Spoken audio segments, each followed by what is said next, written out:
Welcome to Hope for Anxiety and OCD, episode 99.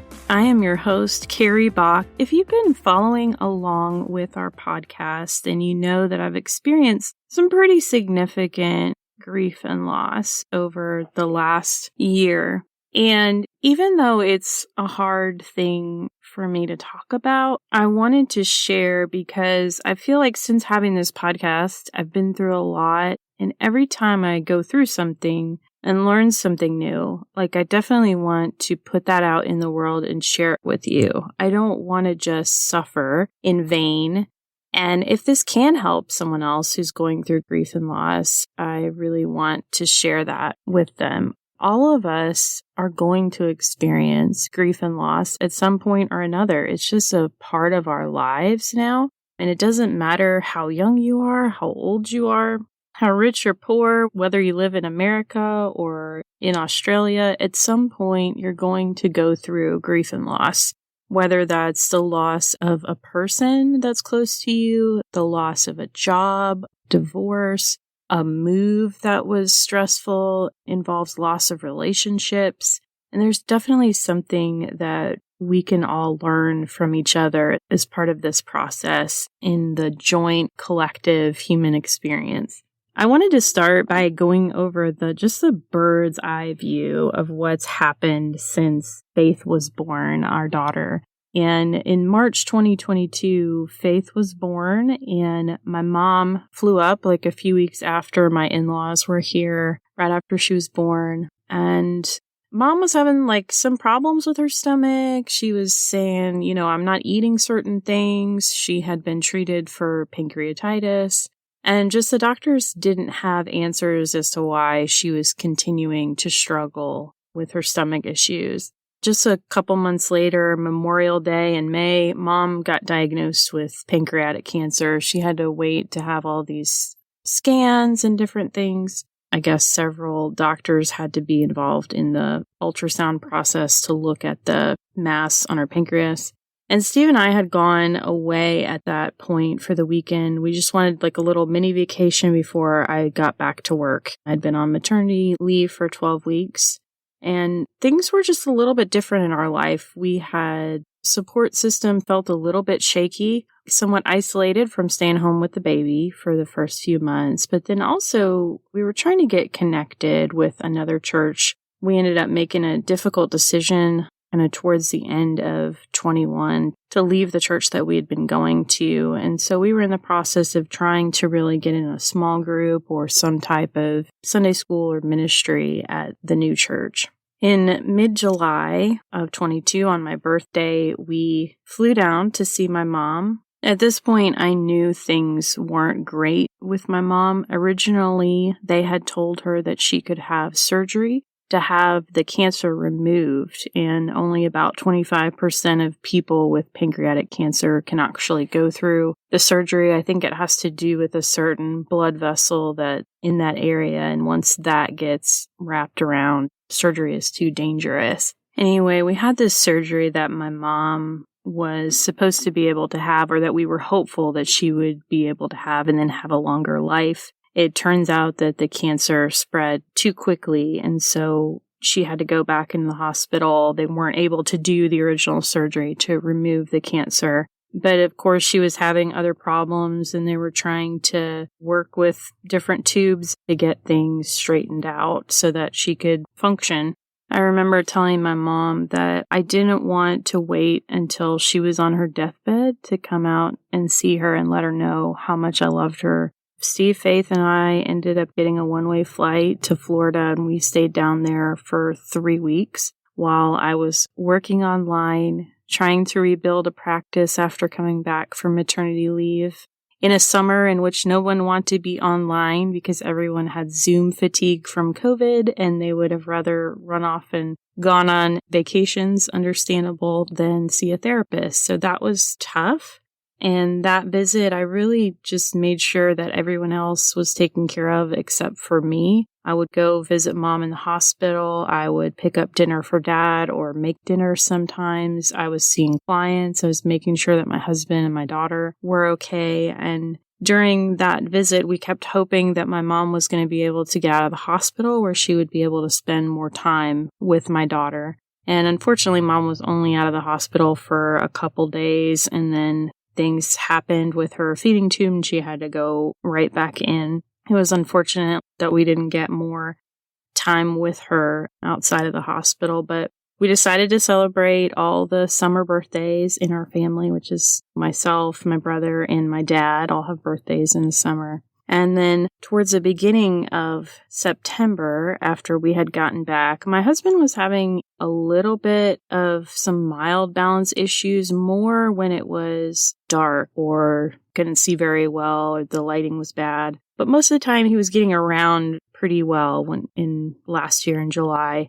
And towards the beginning of September, the day Faith turned 6 months old, we had an appointment with the specialty neurologist. He gets diagnosed with SCA or spinocerebellar ataxia. And that was like a big hit as we're dealing with my mom dying. And a few weeks later, my mom dies on the evening of September the 22nd. My mom really suffered a lot with this cancer, and that was so hard to see my mom go through that. She was always just a very devoted person to the Lord, to church ministry, and I really had a lot of spiritual wrestlings about mom suffering towards the end of her life. And it's just changed the way I've viewed a lot of things, which I'll talk about a little bit later. But losing mom was really such a big hole because she was a person that I would talk to about everything. She was a go-to person. I talked to her every week and let her know kind of what was going on with my business efforts that I was trying to do. She was my biggest fan for the podcast, absolutely. Just an incredible woman of God. And I know that she struggled in her own faith journey towards the end, just wondering, do I have enough faith for God to heal me? And of course, obviously, we were praying so hard during this whole process of my mom being sick and having cancer, and okay, praise God, she can have surgery. Like, oh no, she can't. Now, what does this mean for our family? It was tough. It was really tough going through all that, but knowing also that because my mom had a relationship with the Lord, that when she died, she would go to heaven. And it was a hard piece, there was a little bit of role switching in a lot of ways towards the end with my mom, because I felt like I had to be strong for her as she was going through everything. And I'm dealing at the same time with this new diagnosis for Steve, and I don't really have the support of anyone to process that with or talk to them about it. And in this process, Steve, his balance was really declining and started using a cane, got him in October, I think, into vestibular therapy. It was just a tough time. And in October, it was about a month after my mom died that we had her memorial. That timing was hard, waiting a month, because it felt like I was trying to work through things. But then also there was this lack of closure because we knew we had to go back to Florida and deal with the funeral and everything else. And really the silver lining of the whole situation was being able to have faith there, to spend so much time with my extended family and with my dad while she was in her first year of life. Obviously, we didn't plan to go back and forth to Florida that many times in her first year, but it was just a good time with just my immediate family. But my dad's extended family, most of them are in Florida as well, and both my parents came from pretty big families. It's nice to have the support of aunts and uncles and others. Since we had already planned to come down for Thanksgiving, and I think had already booked flights or made arrangements to come down, we went ahead and came down for Thanksgiving. That ended up being about a month later. And I didn't know that at the time that would be the last time that I'd see my dad in person. He was struggling, of course, as we all were, with the first holiday without mom. And he told me that he was going to really miss this cake that she used to make. It's a family recipe that we always make around Thanksgiving and Christmas.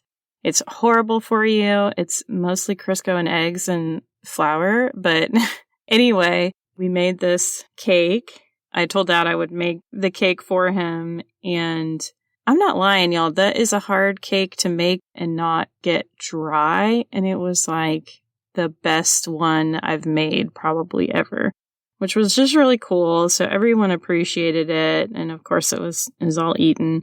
Didn't last on the dessert table very long. But that was a good time and just a good memories with my family. We spent Christmas with Steve's family, and it was super cold in Tennessee. In March, we had Faith's first birthday. My dad had been telling me, okay, when Faith turns 1, I want an updated picture of her, like an 8x10. And I was like, okay, well, you're going to have to tell me, like, which picture you want of her. And he said, well, no, she has to turn 1 first. So I was like, okay, Dad. And we ended up having a video call with my dad and brothers and nephews. And my dad got to see Faith walk on the video call. And then Dad died a week later after Faith's birthday.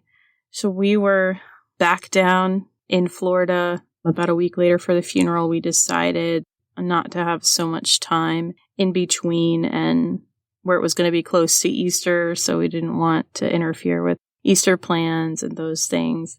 My dad wasn't in the best of health, whereas my mom had been in really good health. So when she got cancer, it was a huge shock because she'd always taken such good care of herself, was into vitamins and eating vegetables, all those things. She didn't drink soda. She didn't drink a lot of coffee. She just lived a pretty healthy lifestyle. She was walking on a regular basis.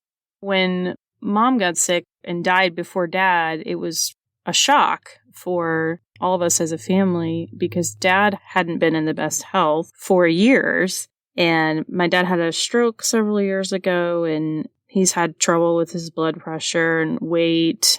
He had been overweight for probably the majority of his adult life. I had always thought for the last few years when I would visit my dad or he would come to Tennessee, I would have thoughts like, what if this is the last time I see my dad? And wanted to let him know, obviously, that I loved him. And he was one of these people that he never thought about like his own mortality. He was just kind of, I think, expected to live forever. He didn't seem to be really worried about those things.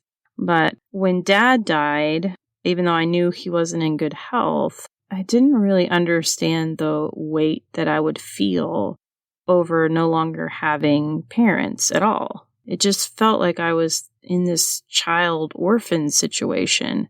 And I kept saying I feel lost and used the word weird more than once to describe the feeling. There's just no other feeling like that when you lose both of your parents, especially in such a short time period. My head was super cloudy right after that. I had to write everything down for my reminders. I know I wasn't functioning at max capacity. I wanted to tell you a few of the things that I did during my grief process that I felt like were helpful for me.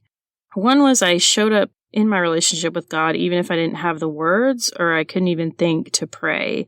And I can't explain to you what happens in those moments spiritually, but I know that the Bible says that the Holy Spirit intercedes for us. And that brought me a sense of comfort because I really didn't know what to say and couldn't think straight.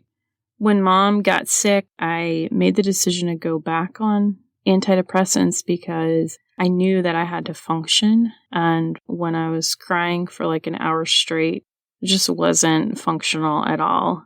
And I just made that decision that I was going to be on them at least the first year after Mom died to get through all the first pieces, first holidays and things like that. I made the decision to go to bed at the same time every night. You wouldn't think that's like a major life change, but it really has changed my life. Steve jokes with me about it. He's like, hey, it's 5 minutes till your bedtime. I used to be one of those people who were like, one more thing before I went to bed. And didn't work out for me well because it usually, my one more thing somehow engaged my mind and required some mental activity. So it was a little too stimulating before I needed to go to sleep. So now my nighttime routine is much more mellow. And I found that by going to bed around the same time every night or by a certain time, it's helped me to get more restful sleep and helped me to feel better and more refreshed in the morning. I haven't had problems falling asleep since I started doing that. And as many of you know from a prior episode, I cut back where I could on work to take care of myself and reduce mental energy. It meant saying no to some clients that wanted to work through grief and loss issues. It meant saying no to all clients for a short time period, new clients. I really struggled with this because I had some type of imaginary deadline for this course that I wanted to put out for Christians with OCD. And I just emailed everyone on the list and put the whole thing on hold. If you're not a part of our email list, you can join by going to hopeforanxiety and OCD.com/free if you want the OCD resource. But it was tough to have to slow down because I enjoy living at a little bit faster pace, and I'm naturally like a goal setter, and I have things that I want to accomplish and things that I look forward to around the corner. But that wasn't where I was at the time. I had severe lack of motivation. I would tell my counselor, I would tell other people, I get out of bed right now because I have to, because I have a daughter and a husband who need me and need my help. But other than that, if it wasn't for them, I probably would have spent a lot more time in the bed, just moping around and being sad and a lot less functional, I think. But because I essentially had to put one foot in front of the other and do the basics, I just really focused on the basics of making sure that we were eating, sleeping, and the house was relatively clean, somewhat. I learned in this grief process to engage and enlist my support system, and it's so humbling to ask for help. And I realized I wasn't going to make it through without the support of others. I asked for more help on our last trip to Florida than I had on any of the others. If you want to help someone going through grief and loss, what can you do?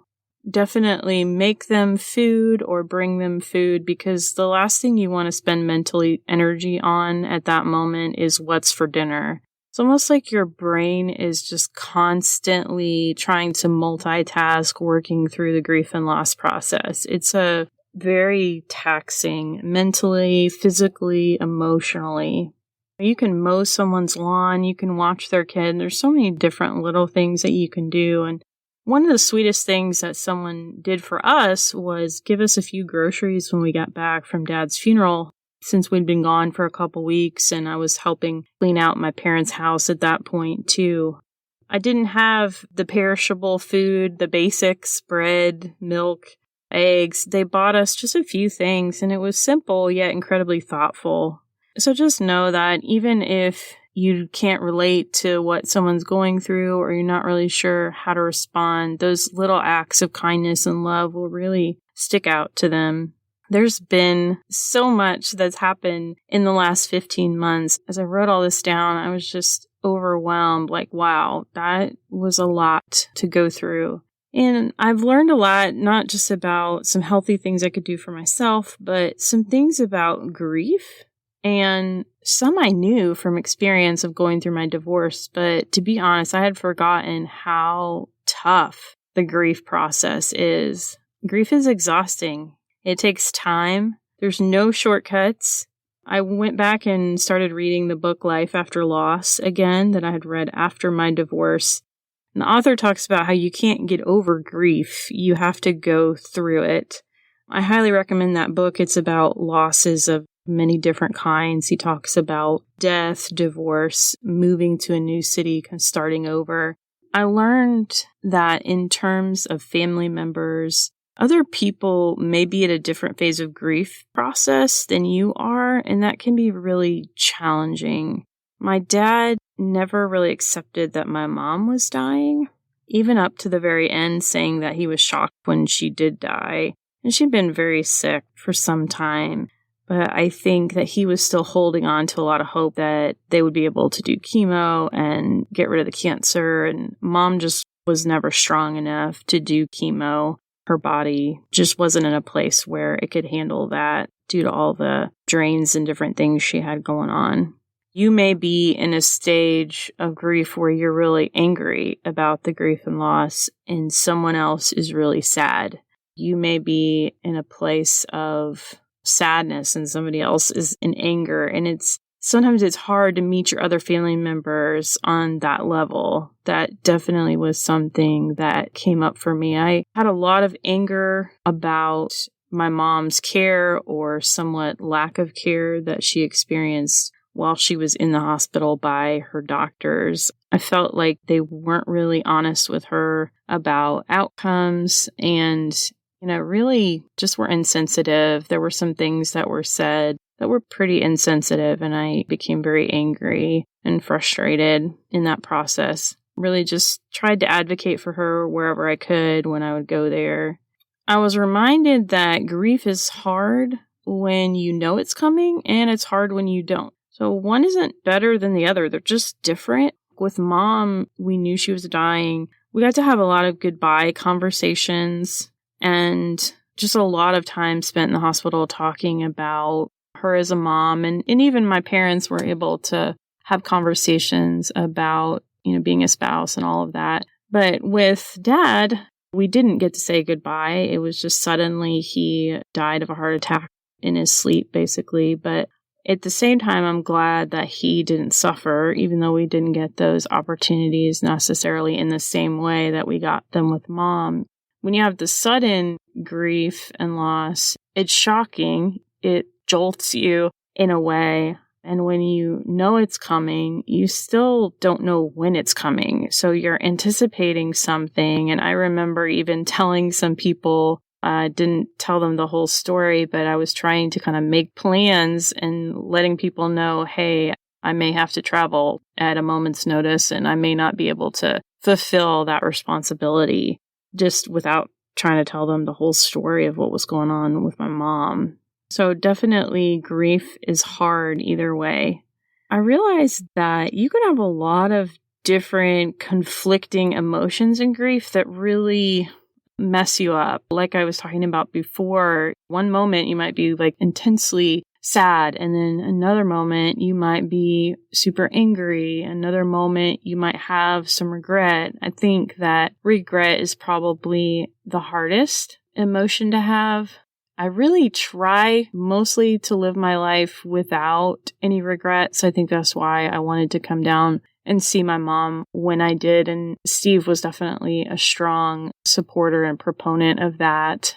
He was like, just do what you have to do to be with your family.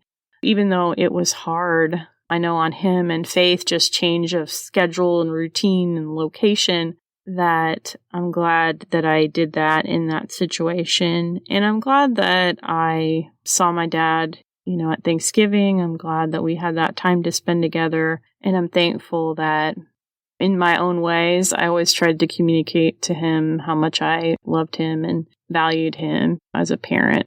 I had a much probably closer relationship with my mom than I did with my dad, even though I know he still loved me in his own way. But I just had different feelings about the situations and the deaths.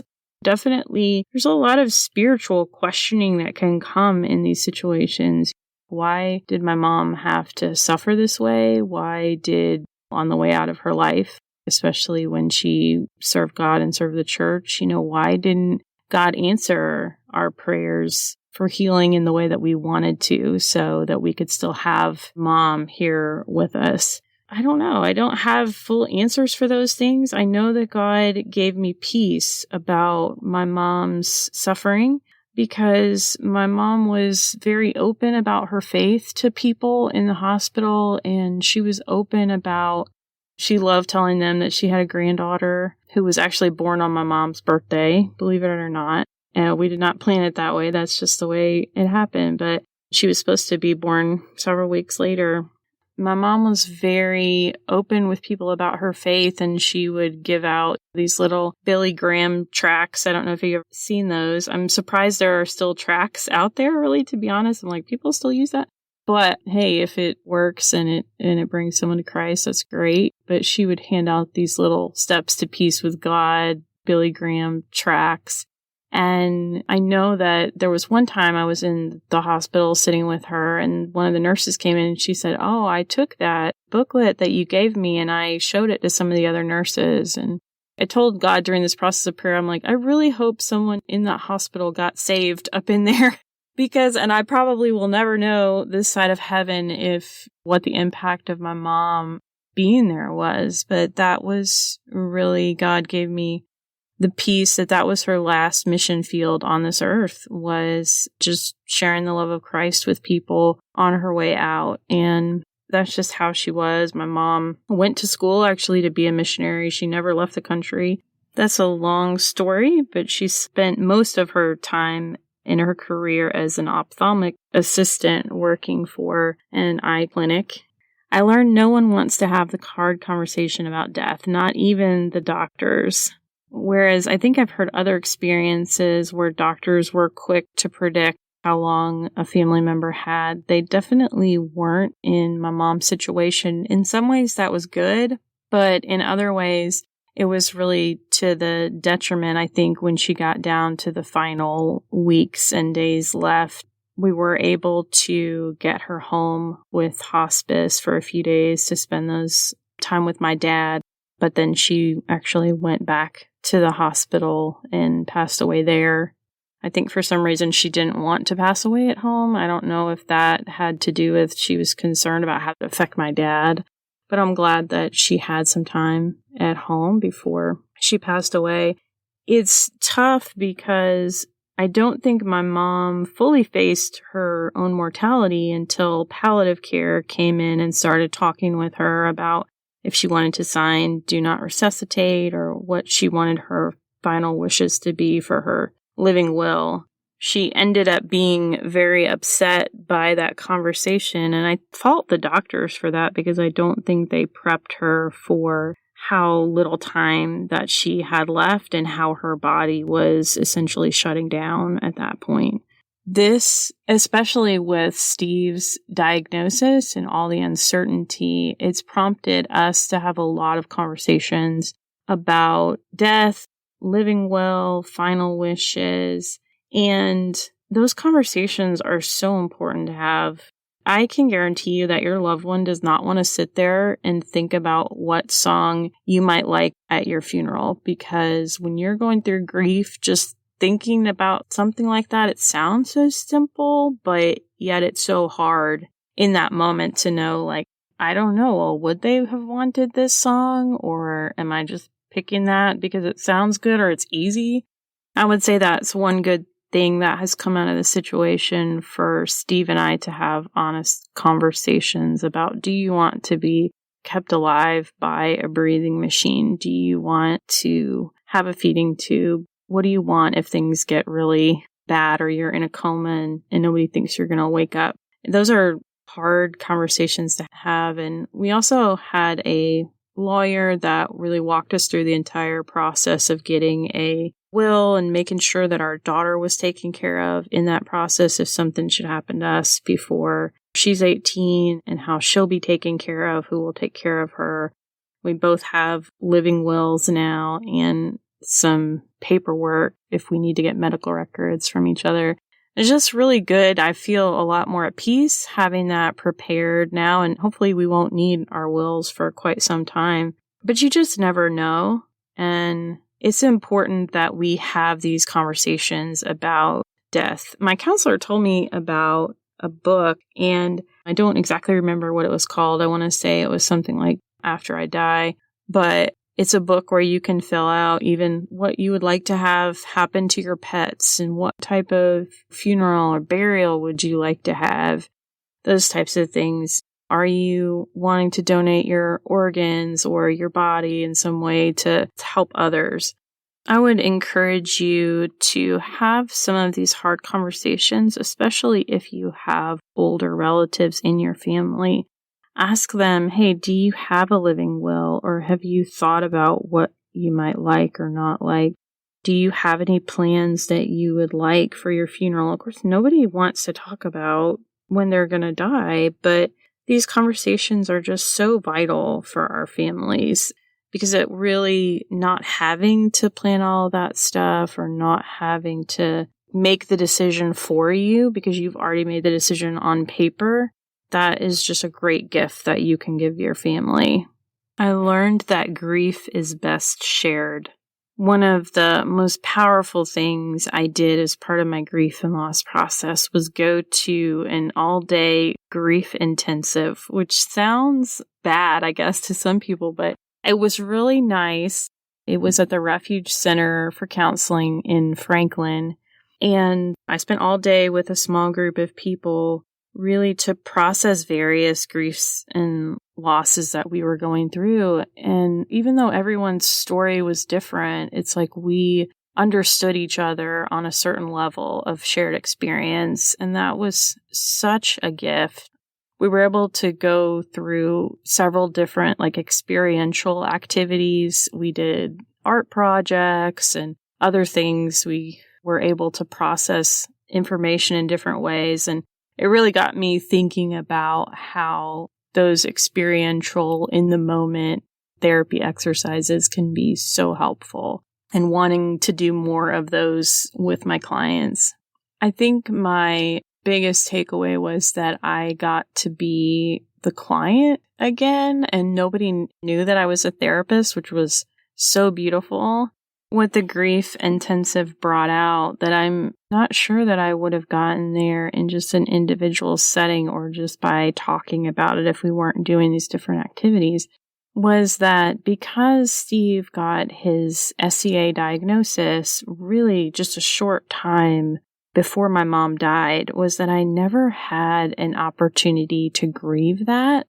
I never had the opportunity to grieve the change of my life, the big change of becoming a mom, because I became a mom and then my mom got sick. So there was no sense of me adjustment period to becoming a new mom. And there's grief and loss with that because you rarely leave your house after 7:00.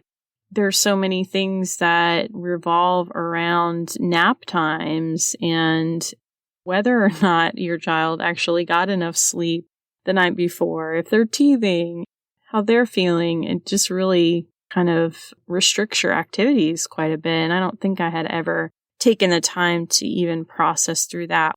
Who am I now that I'm a mom? There was that piece that came out, but also this piece of who am I now that I'm also caring for someone who's disabled. And even though my husband is at a place where he can do a lot of things for himself, things are changing and there are some things that I have to be more responsible for or definitely remind him of. The thing about grief and loss is that you end up with a new identity in the end, because there's this missing space in your life of someone who used to be there, who used to be such a big impact on you. I felt that when I went through my divorce process, and I also felt that after my parents passed away, and I really needed to feel the depth of that related to the life that I thought Steve and I were going to have and the life that we have now. It's still a great and amazing life, and I can say that in a place of acceptance, but I needed to really be sad and frustrated about what it's like to have, of course, a very rare diagnosis that most people don't get. I can't say, hey, my husband has Parkinson's or my husband has MS. People know what those things are. I have to say my husband has SCA or my husband has ataxia, and hear people say, what does that mean? And then you have to go into this explanation of what it means, and it just can be pretty frustrating. Of course, everyone wants to be helpful and a lot of times doesn't know what to say or how to act or how to be helpful. So there were a lot of different things that I was able to process that. I realized there was some completion around or acceptance around the grief and loss of my parents because there was some pre-grieving that happened before they actually died, but also because there was some finality to it. And I knew, okay, they're in heaven, they're okay. Whereas with my husband and my daughter, even too, it's like sitting on the edge of uncertainty. What is next month going to be like? What is next year going to be like? Even the doctors can't tell you that. No one knows. Only God knows. So we really have to sit in a place of trust with him and just say, okay, you got this. We're just so thankful of how well Steve is doing, all things considered. And he's come just such a long way in therapy, was able to graduate through that, and has been walking well so far. So we're just, every day, we're thankful. Having faith really keeps him active, which is good as well, because that's an important part of this particular diagnosis, is just staying active. If you're grieving right now, what I want you to know is that there is hope on the other side, that if you take the time to process this, to talk about your loved one, whether that's in individual therapy or group therapy or some type of art therapy process, that you can come to a greater place of peace about losing your loved one, even if it was a challenging relationship or even if it was a traumatic loss for you.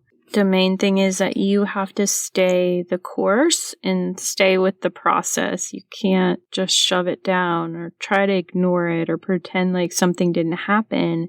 Really being able to acknowledge, this hurts me, or I'm angry about this, or I'm confused, I don't understand. That expression is so important and vital to your grief process. If you can find a support group or other people that are going through it as well, I think that's an incredible opportunity too. One of the reasons I chose to do the intensive was because I just couldn't seem to get it together to fit a support group in my schedule. And I didn't want to go in the evening somewhere after I hadn't seen my daughter and had been working all day. That just didn't quite seem right. And I couldn't quite fit the Zoom group into my schedule. I was just having problems making space for this. So when I saw the intensive option, I thought, okay, this is good. I do some intensive work with my clients and it'll be good for me to see what that's like on the other side. I will say that the next day, I don't know if this was related to the intensive or not, I had the worst headache that I had had in a really long time. So I don't know if that was just from all the mental and emotional processing that I had done the day before. That piece was a little rough, but I definitely left feeling a lot lighter. It's really great to be in an environment where people are just holding emotional space for you. And that's a lot of like what we do in therapy. And my friend and I talk about this, who's also a therapist, is that a lot of times we don't know how to sit in that space with people to just say like, I'm here. I'm here if you want to talk. I'm here if you want to be silent. And I think most importantly, like, I have no advice for you, because there's really no good advice that you can give in that moment, or to say like, I know how you feel, because you really don't know how that person feels. Even if you've been through a loss, their loss was different than yours in so many ways. That was one of the best parts about the grief intensive, was being told, hey, here's one of the rules. You can't give advice or just make platitudes. Another rule was that we had to own our own grief process. So instead of making general comments grief or saying, well, when you go through grief, but we had to say like, when I'm grieving, or my experience with my grief process is. And that was really good too, for us to be able to take ownership over the process. You aren't in control of all the feelings that come up. You aren't in control of the actual grief situation, but you can take ownership for the process of healing. And that piece is hard, definitely hard, but a good process and a good journey to be on. My story of hope right now is that even though my daughter is going to grow up and she's not going to remember grandma and grandpa as far as my side of the family goes, but I know that I want her to know them. So I know that I will keep talking with her about them, and I will keep expressing to her how excited they were to have her as a granddaughter and how loving and supportive they were towards her. Thank you, everyone, for listening and really just being a part of this process on the journey with me. I think God knows exactly what we need at the time that we need it. And to be just completely frank with you, I think if I didn't have this conference coming up where I was going to promote the podcast to a bunch of counselors and hadn't already paid that money to do so, I may have just thrown in the towel on the whole thing. I don't want to do that unless it's something that God tells me that, hey, we're done and you need to stop doing this. But that was so tough for me to keep going. And what I really thought about was all the people who said, this podcast has helped me in some way, shape, or form, or it's helped me understand my loved one better. So many people have written and said, hey, I knew I had anxiety, but I didn't know I had OCD until I started listening to your podcast. That's such a beautiful story and journey, because then now they can get proper help and proper treatment and know how to deal with their situation differently than they did before. It's such a beautiful thing, just being able to share these things with you guys each and every week and spread that there is hope for anxiety, there's hope for OCD, and of course our ultimate hope is in Jesus Christ. So know that even though we may have never met, you are a blessing in my life, and I enjoy the opportunity to be able to share parts of my life with you. Stay tuned, because I'm doing something very special for our 100th episode, and that's bringing you 100 tips for managing anxiety. Come listen along with us in a couple weeks. Hope for Anxiety and OCD is a production of By the Well Counseling. Our show is hosted by me, Carrie Bach, licensed professional counselor in Tennessee. Opinions given by our guests are their own and do not necessarily reflect the views of myself or By the Well Counseling. Our original music is by Brandon Mangrum. Until next time, may you be comforted by God's great love for you.